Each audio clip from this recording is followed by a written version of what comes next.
Hi, hello, Sixth Grade. I wanted to give a clarification on the new schedule that we have. Mondays, Wednesdays, and Fridays will be mathematics in ELA. Humanities is going to be Tuesdays and Thursdays. You are still going to have AR and PE. For my class, again, it's only Tuesdays and Thursdays. And I wanted to avoid releasing the videos a little too early, solely because I want you guys to do quality work for math and ELA. Okay, I don't want you guys to rush through this, going through this something really fast, and then neglecting the other classes just simply because you wanted to get through the assignments. So there is a lot of confusion into the format. So I'll simply just deliver the videos. So my expectations are that on Mondays I'll deliver the videos with the lesson with videos, okay, and the submission is not due until Tuesday 8 p.m. and the same thing for on Thursday. So on Wednesday I'll deliver the videos with the resources, and the lesson assignment will not be due until Thursday. So Tuesdays and at 8 p.m., Thursdays at 8 p.m. the lessons are due. Mondays I'll deliver the lessons for what the assignment is due for Tuesday, and then on Wednesdays I'll deliver the lesson what is due on for Thursday. Okay, and again, this is solely so that you guys can space out your learning, and at the same time I want to be considerate of your other classes. So I'm trying to find an equilibrium, and at the same time I'm not trying to overrun you guys with work. So for today's lesson, I find a way to condense it again like last Friday. It's relatively short. I will stray away from multiple choice responses. I know that gives you immediate feedback if you got the questions wrong. However, what I've seen is there's strong correlation where students are just bubbling whatever, and we'll redo simply with minimal effort just to get the completion grade. Okay, so I'll be giving open-ended response questions where I'm going to grade manually, and that way I can provide you proper feedback, and that will give me a proper gauge to see if you're actually learning the material. Okay, all right. With that said, for today's lesson, you're going to go to the channels right here on the left side, and you're going to click on Unit 5, Lesson 5, April 7th, because that means that it's due tomorrow. Okay, click on that. You're gonna go. You should have a blank page like this. You go to Files. You click on that, and you should have 3 documents. Okay, Imperialism Guiding Notes, and then Colonization and Independence. This is the main presentation, and you should also have difference in colonialism and imperialism. This is a mod. Okay. All right. So to have the Imperialism Guiding Notes open, this document right here. You're gonna open this one, and it's like last week's again. So I'm providing you with the guiding notes. There's also like what I prefer that if you can annotate on your iPads or any device that you have, if you can, you download the file, annotate, answer the questions. If you don't have access to a device like that, simply download the file. So again, if you forgot how to do that, all you have to do is go over here. You're gonna click on any of this. Click on this one. Okay, and you're going to click download. Okay, preferably download 3 files. Okay, this way, so that way you can actually have the files with yourself. Please do not tamper with these files, because what ends up happening is the following students that download the file will see your work. Okay, so again, this is simply all the resources you'll need for today's lesson. Once you're done with that, then you can answer the executive questions. Okay, all right. So now for your do now. Your do now was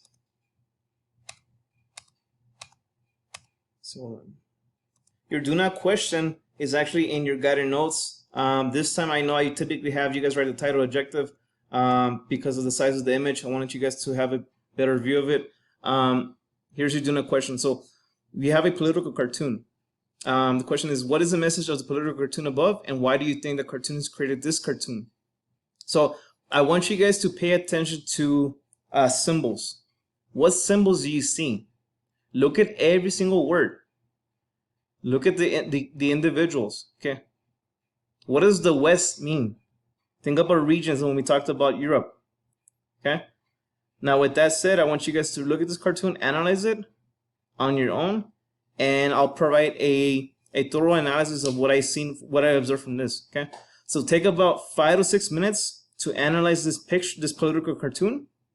Come up with your response, and I'll give you my thorough analysis what this picture is about. Okay, So right now, press pause and press play when you're done, and I'll give you guys my thorough analysis. All right, so looking at this particular cartoon, let me zoom in very quick. Okay, there's two sides. Okay, one side is called then, and the other side is called now. Okay, we talked about slavery last week. Now here's one thing to keep in mind about history. You will hear the term a lot tossed around constantly, that history repeats itself. Okay, in a way, it does a lot, and you'll see that also all that what happens a lot in society. Like, yes, we have better technology today. Yes, like we have cell phones, we have social medias, fast communications. We have sophisticated healthcare systems and so on. The only thing that remains a lot of times the same are policies, or it could be the oppression of a specific groups of people.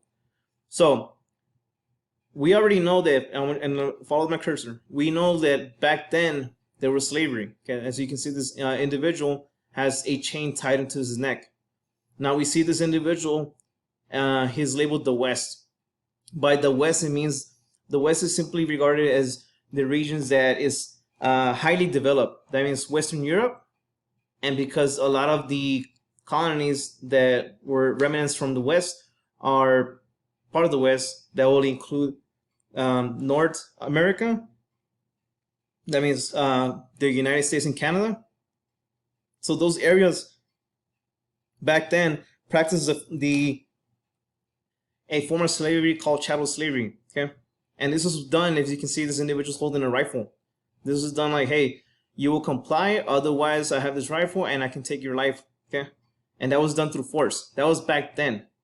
Okay, and you can see the individual, the way he's dressed. This is late 18th century dressing attire, and you can see this individual who's been forced. Okay, stripped off everything from his identity. Okay, now today we see this almost the same thing. Okay, we see this individual right here, okay, an African who is still chained, but this is a different kind of chain now. Okay, instead of saying slavery, now it says debt.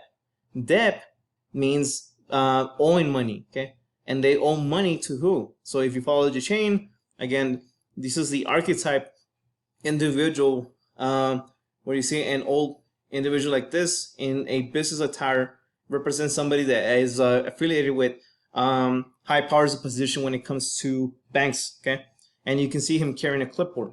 So now all the what really changed, okay, is just the different frames of how you see reality. Okay, yes, we don't see form of slavery where people are owned. However, there's a new form of slavery, and that is basically done through what you owe. Okay, and this is the things about history that you'll see, and a lot of things you'll see back then. Like, wow, it's insane that back then people used to believe in having kings, or having women had no right to vote. We see those things as very arbitrary. It's things that doesn't make sense. Now today, if you look, I guarantee you'll see this pattern happen a lot.